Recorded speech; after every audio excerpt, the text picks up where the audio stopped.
ఏపీలో కూటమి అధికారంలోకి వచ్చాక రాష్ట్రంలో మహిళలకు రక్షణ లేకుండా పోయిందని ఎమ్మెల్సీ వరదు కళ్యాణి ఆరోపించారు.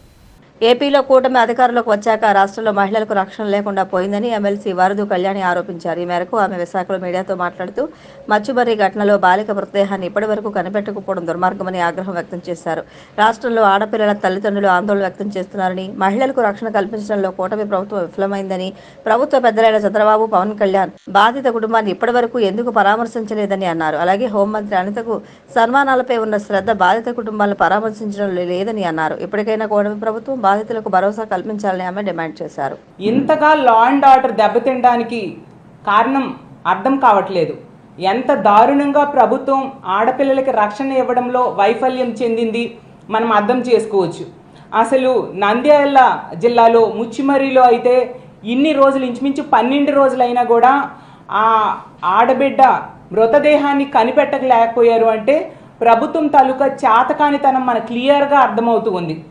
కనీసం ఈ రోజు కూడా ముఖ్యమంత్రి గారు కానీ, డిప్యూటీ సీఎం గారు కానీ, హోమ్ మినిస్టర్ గారు కానీ, మంత్రులు కానీ ఎవరు ఆ కుటుంబానికి పరామర్శకు వెళ్ళలేదంటే ఎంత దారుణం వైఫల్యం, ఎంత దారుణమైన నిర్లక్ష్యం మనకు అర్థం అవుతూ ఉన్న పరిస్థితి మనం చూసాం. అలాగే తీసుకుంటే ఈ కూటమి ప్రభుత్వం అధికారంలోకి వచ్చిన దగ్గర నుంచి కూడా బుల్డోజర్ సంస్కృతి, బుల్డోజర్లతో వైఎస్ఆర్ కాంగ్రెస్ పార్టీ ఆఫీసుల్ని, అలాగే వైఎస్ఆర్ కాంగ్రెస్ పార్టీ నాయకుల తాలూకా బిల్డింగ్స్ని కొట్టడం మీద దృష్టి పెడుతూ ఉన్నారు కదా. మరి ఆడపిల్లల్ని ఎంత దారుణంగా హత్యలు, అత్యాచారాలు చేస్తున్న వాళ్ళ మీద ఈ బుల్డోజర్స్ని ఎందుకు ఉపయోగించడం లేదు అని నేను అడుగుతూ ఉన్నాను. గత కొద్ది రోజులుగా ఇన్ని సంఘటనలు జరుగుతూ ఉన్నా ఎవరు కూడా స్పందించట్లేదు, ఒక రివ్యూలు పెట్టట్లేదు. నిన్ననే క్యాబినెట్ మీటింగ్ అయింది. క్యాబినెట్ మీటింగ్లో దీని మీద ఎందుకు చర్చించలేదు, ఏం చర్యలు తీసుకుంటామో అని ఏ విషయం కూడా మాట్లాడిన పరిస్థితి. అంటే ఆడపిల్లల తాలూకా రక్షణ అనేది అంత ప్రాధాన్యత లేని అంశమా మీ కూటమి ప్రభుత్వానికి అని నేను అడుగుతూ ఉన్నాను. అసలు ఆడపిల్లలు అనే వాళ్ళు ఉన్న ప్రతి ఇంట్లో కూడా ఈరోజు వణికిపోతూ ఉన్న పరిస్థితిని మీరు కల్పించారు.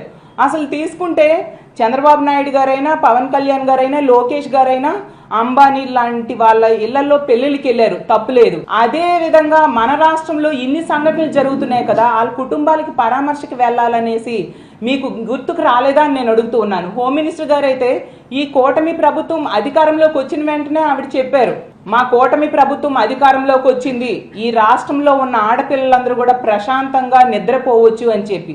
ఎక్కడ నిద్రపోతూ ఉన్నారు? హోమ్ మినిస్టర్ గారి సొంత నియోజకవర్గంలోనే మనం చూసాం, 2 ఆడోళ్ళకి బట్టలు చించి తెలుగుదేశం పార్టీ నాయకులు, కార్యకర్తలే కొట్టారు. అదే జిల్లా అనకాపల్లి జిల్లా పక్క నియోజకవర్గం రాంబిల్లి మండలంలో దర్శిని అనే అమ్మాయికి గొంతు కోసి చంపేశాడు. ఆ చంపిన సురేష్ అనే వ్యక్తి పోక్సో కేసు కింద అరెస్ట్ అయ్యి విడుదలైతే ఈ దర్శిని కుటుంబ సభ్యులు 3 సార్లు దర్శిని తాలూకా తండ్రి వెళ్ళి పోలీస్ స్టేషన్లో కంప్లైంట్ ఇచ్చాడు. ఇతను మళ్ళీ బయటకు వచ్చాడు, మా అమ్మాయిని మళ్ళీ వేధిస్తున్నాడు అంటే కనీసం అక్కడ పోలీస్ సిబ్బంది కానీ, ఎస్ఐ కానీ స్పందించిన పరిస్థితి. దాన్ని అలుసుగా తీసుకొని ఆ దుర్మార్గుడు ఇంటికి వచ్చి మరీ గొంతు కోసి చంపేశాడంటే మనం అర్థం చేసుకోవచ్చు ఎంత ఘోరంగా ఇక్కడ ప్రభుత్వం కానీ, పోలీస్ వ్యవస్థ కానీ ఉంది అనేసి. హోమ్ మినిస్టర్ గారు అయితే పక్కనే ఉన్న అనకాపల్లిలో సన్మానాలకి అటెండ్ అయ్యారు. కానీ ఇదే దర్శిని తాలూకా డెడ్ బాడీకి పోస్ట్ మార్టం పక్కనే జరుగుతున్న కుటుంబానికి పరామర్శకు వెళ్ళలేదు.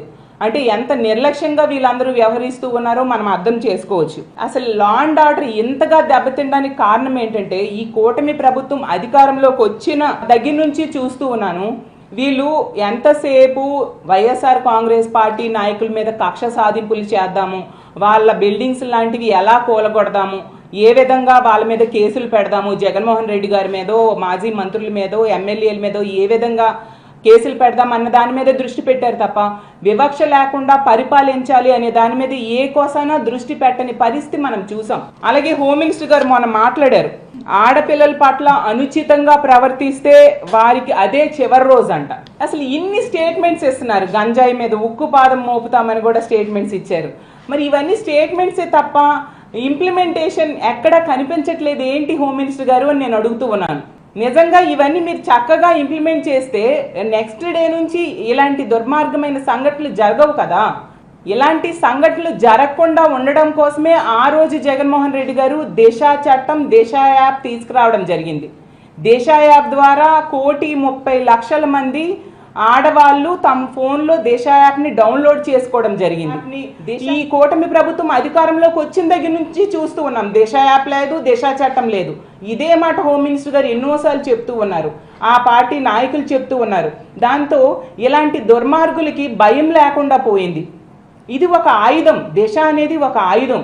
దీన్ని నిర్వీర్యం చేసేస్తే ఇలాంటి దుర్మార్గులు పేటరేగిపోరా, మహిళల మీద హత్యలు చేయరా. ఈరోజు రాష్ట్రంలో తీసుకుంటే మనం చూస్తే 3 హత్యలు 6 అత్యాచారాలు అన్నట్టుగా ఉన్న పరిస్థితి. దీనికి ఎండ్ అనేది లేదా?